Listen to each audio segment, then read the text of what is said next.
रख भरोसा खुद पर क्यों ढूंढता है फरिश्ते, रख भरोसा खुद पर क्यों ढूंढता है फरिश्ते, पंछियों के पास कहाँ होते हैं नक्शे, फिर भी ढूंढ लेते हैं रास्ते, पंछियों के पास कहाँ होते हैं नक्शे, फिर भी ढूंढ लेते हैं रास्ते।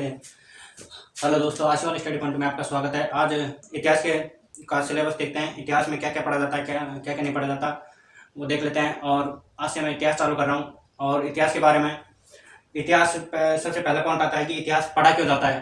क्योंकि इतिहास में पहले कुछ बातें, घटी हुई बातों को फिर से ना दोहरा सके, इसलिए इतिहास को पढ़ा जाता है। और इतिहास को पढ़ने के लिए सबसे पहले हमको सिलेबस पता होना चाहिए कि मतलब क्या क्या पढ़ना चाहिए, क्या क्या आ रहा है सिलेबस में, कौन सब्जेक्ट सिलेबस में क्या क्या होता है। सिलेबस के बारे में पता होगा तो हम सब कुछ पता कर लेंगे धीरे धीरे। सबसे पहले सिलेबस देखते हैं। भारत का इतिहास, इतिहास देखते हैं। इतिहास में 3 प्रकार के हैं: प्राग ऐतिहासिक इतिहास, आदि ऐतिहासिक इतिहास और ऐतिहासिक। प्राग ऐतिहासिक में मतलब पूरा पाषाण काल, नवपाषाण काल, मध्य पाषाण काल। और आदि ऐतिहासिक काल में सिंधु घाटी सभ्यता और वैदिक सभ्यता, इसमें आ जाता है ऋग्वैदिक काल, उत्तर वैदिक काल। फिर ऐतिहासिक काल में आ जाता है प्राचीन भारत, मध्यकालीन भारत, आधुनिक भारत। ऐसे ही कुछ है, देख लेते हैं पूरा। प्राग ऐतिहासिक काल, प्राग ऐतिहासिक काल एक एक करके देख लेते हैं। प्राग ऐतिहासिक में देखते हैं, फिर आदि ऐतिहासिक में देखते हैं, फिर ऐतिहासिक में देखते हैं। ऐसे देखेंगे क्या क्या है। प्राग ऐतिहासिक में पूरा पाषाण काल, पूरा पाषाण काल जो है अज्ञात काल से 8000 ईसा पूर्व। ईसा पूर्व और ईसवी पूर्व इसलिए लगा जाता है, ईसा पूर्व इसलिए लगा जाता है क्योंकि ईसा मसीह जी के जन्म से पहले, और ईसवी पूर्व इसलिए लगा जाता है क्योंकि ईसा पूर्व के जन्म के बाद। और मध्य पाषाण काल है, मध्य पाषाण काल। मध्य पाषाण काल में आता है 8000 ईसा पूर्व से 4000 ईसा पूर्व। ठीक है, फिर आगे देखते हैं। नवपाषाण काल आ जाता है।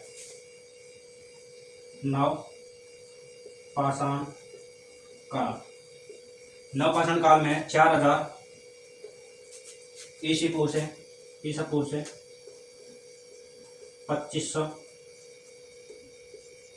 ईसा पूर्व।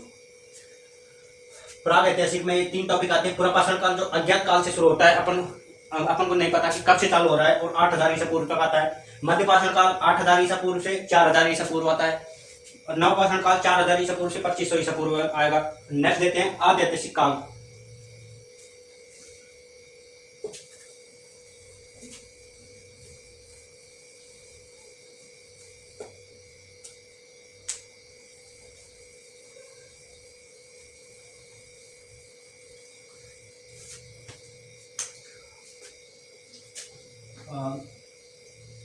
ऐतिहासिक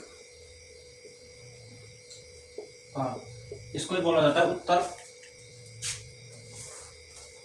उत्तर पाषाण काल। इसको ही बोला जाता है उत्तर पाषाण काल। यह है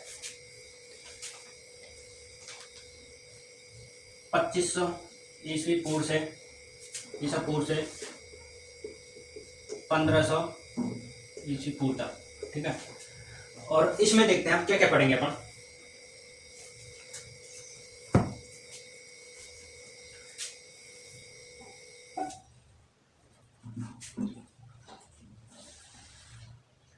सॉरी, गलती होगी।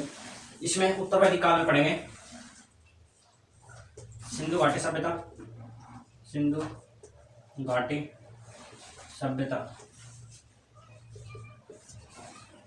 सिंधु घाटी सभ्यता देखते हैं।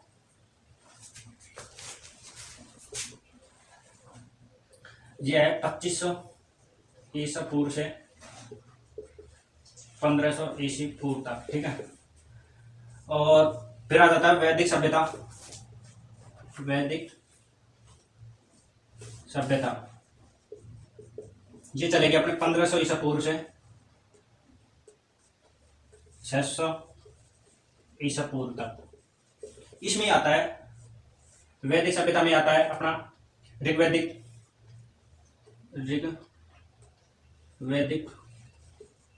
काल, जिसमें पढ़ते हैं अपन 1500 ईसा पूर्व से 1000 ईसा पूर्व तक। ठीक है, इसमें आता है उत्तर वैदिक काल,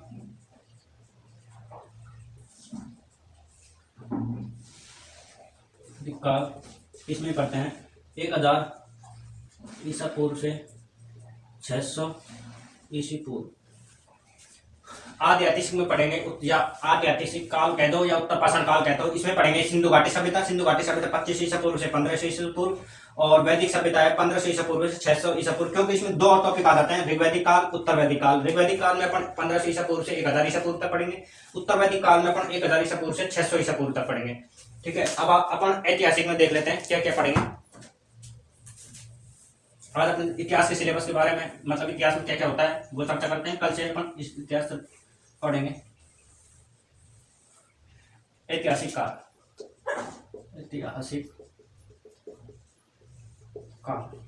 ऐतिहासिक काल 3 प्रकार में होता है। प्राचीन का भारत, प्राचीन भारत, मध्यकालीन भारत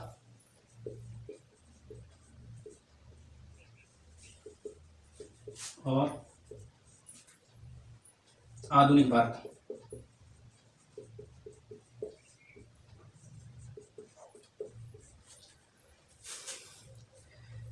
प्राचीन भारत अपन पढ़ेंगे 700 मतलब 2500 600 ईसा पूर्व से 712 ईसा पूर्व तक। ठीक है, मध्यकालीन भारत पढ़ेंगे अपने 712 ईसा पूर्व से 1707 तक, ईसा पूर्व तक। ये अपन चलेंगे, मतलब जो भी धर्मों में है, इस्लाम धर्म और अपने बौद्ध धर्म हो गए, फिर विदेशी आक्रमण आ जाते हैं, फिर उसके बाद दिल्ली सल्तनत, फिर मुगल काल में समाप्त हो जाता है। मुगलों का पतन, मतलब मुगल काल में 1707 तक मुगलों का शासन रहता है। फिर उसके बाद अपन 1707 से और 1964 तक अपन आधुनिक भारत में पढ़ेंगे। ब्रिटिश कैसे आए कैसे गए, 1707 से ईसा पूर्व से और 1964 आजादी के बाद तक का।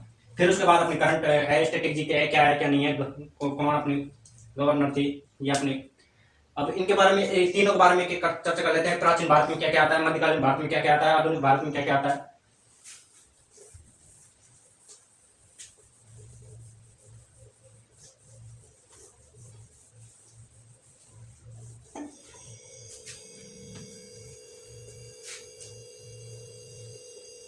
प्राचीन भारत, मध्यकालीन भारत,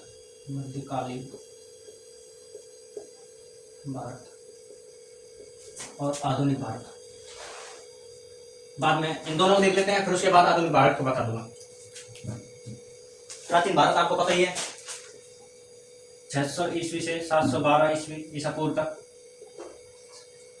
इसमें देखते हैं महाजनपद काल पढ़ेंगे। उसके बाद मगध साम्राज्य, फिर उसके बाद मौर्य काल, मौर्योत्तर काल,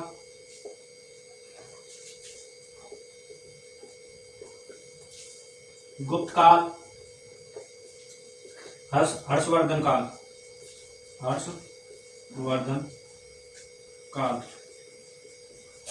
दोस्तों प्राचीन भारत में महाजनपद काल, मगध साम्राज्य, मौर्य काल, मौर्योत्तर काल, गुप्त काल, हर्षवर्धन काल पढ़ेंगे। ठीक है, इसमें उसके बाद उत्तर मध्यकालीन भारत में अपन पढ़ेंगे धर्मों के बारे में।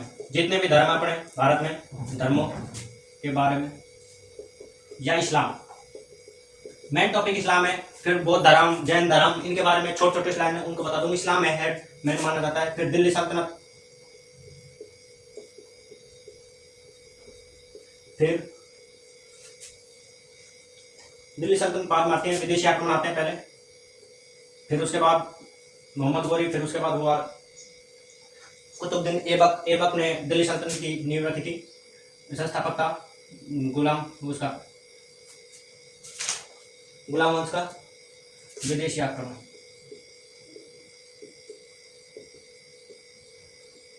विदेशी आक्रमण में पढ़ेंगे तुर्की आक्रमण, अरब आक्रमण कौन कौन था। फिर उसके बाद दिल्ली सल्तनत।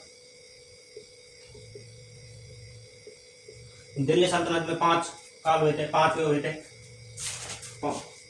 5 वंश हुए थे। गुलाम वंश, खिलजी वंश, तुगलक वंश, सैयद वंश और लोधी वंश। अब इसके बाद आ जाता है मुगलों का पतन। मुगलों का पतन में अपन पढ़ेंगे 1526 से मुगलों का पतन होता है, क्योंकि 1526 में बाबर ने इब्राहिम लोधी और बाबर में वो पानीपत का युद्ध हुआ था 1526 में। इसलिए मुगलों को वहां से 1526 से 1707 तक मुगलों का है। फिर उसके बाद आधुनिक भारत चालू हो जाता है। देखते हैं आधुनिक भारत के बारे में, देख लेते हैं क्या क्या पढ़ेंगे आधुनिक भारत में। इस्लाम में विदेशी आक्रमण बताते, इस्लाम में संस्थापक था इस्लाम धर्म का हजरत मोहम्मद साहब। इसमें खलीफा पद हुआ था, सबसे बड़ा जो पद था, सबसे शक्तिशाली वो खलीफा था। मतलब इसमें मुहर्रम मनाई जाती है, जो इसके दामाद थे उसका पुत्र था हुसैन, उसके याद में मुहर्रम मनाई जाती है। इसलिए अब इसमें देख लेते हैं मध्यकालीन भारत के बाद आधुनिक भारत।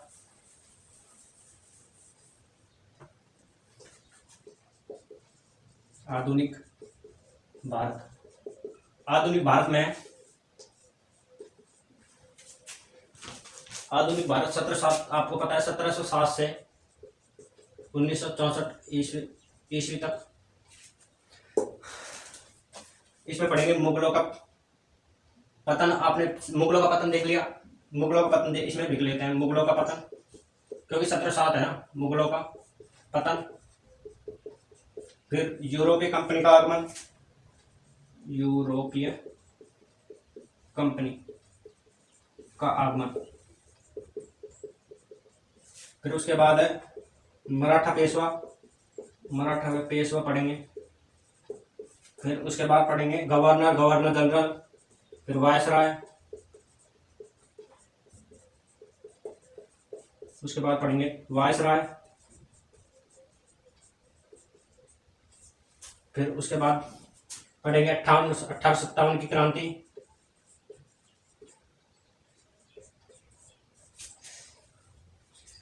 आज गर्मी बहुत ज्यादा है। आजादी का आंदोलन,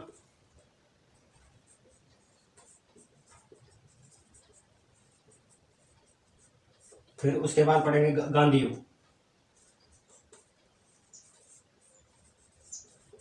इन सब के अपन चर्चा करेंगे। कल आधुनिक भारत में 1707 से 1964 तक है मुगलों का पतन, यूरोपीय कंपनी का आगमन कैसे हुआ, मराठा पेशवा पढ़ेंगे, गवर्नर, गवर्नर जनरल, फिर गवर्नर जनरल कैसे पद को हटाया गया, वायसराय कैसे लाया गया, 1857 की क्रांति पढ़ेंगे, इसमें क्या क्या होता, आजादी के बाद का आंदोलन, कैसे कैसे हमने आजादी के आंदोलन लड़े थे, फिर गांधी का युग। ठीक है, फिर कल हम मध्यकालीन भारत चर्चा करेंगे। थोड़ी सी चर्चा आज कर लेते हैं मध्यकालीन भारत की, फिर उसको कल एक एक बेसिक लेवल से अपन उठाएंगे, छोटे छोटे पॉइंट को कवर करेंगे। मध्यकालीन भारत कल स्टार्ट करेंगे। हेडिंग डाल लेता हूँ मध्यकालीन भारत, आज मैं लिखा हूं, देखेंगे बस, समझेंगे, सुनेंगे। मध्यकालीन भारत, मध्यकालीन भारत में पढ़ेंगे अपन इस्लाम।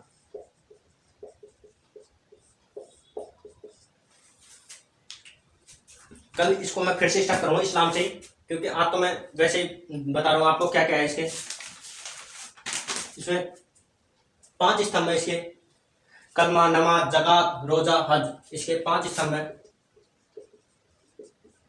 कलमा, ज़कात,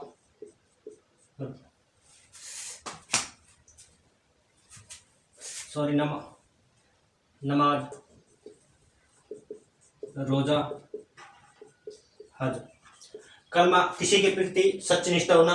ज़कात का मतलब है अपनी आय का, मतलब अपन ने 100 रुपए कमाए तो उसमें के 2.5%, मतलब 2.2 रुपया अपन अल्लाह को दान करेंगे बेगर किसी को बताए। मतलब हिंदुओं में तो ऐसा रहता है कि अपने दान बता देते हैं, लेकिन मुसलमानों में अपने दान को बताते नहीं है। अपने 500 रुपए, 100 रुपए कमाए तो उसमें 2.5 रुपए अल्लाह के नाम के होते हैं। नमाज, दिन में 5 बार अल्लाह को याद करना। रोजा, रमजान के महीनों में उपवास करना।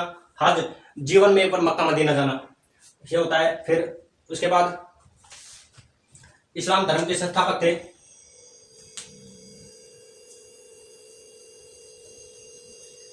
इस्लाम धर्म के संस्थापक थे, संस्थापक कौन थे? हजरत मोहम्मद साहब, हजरत मोहम्मद साहब।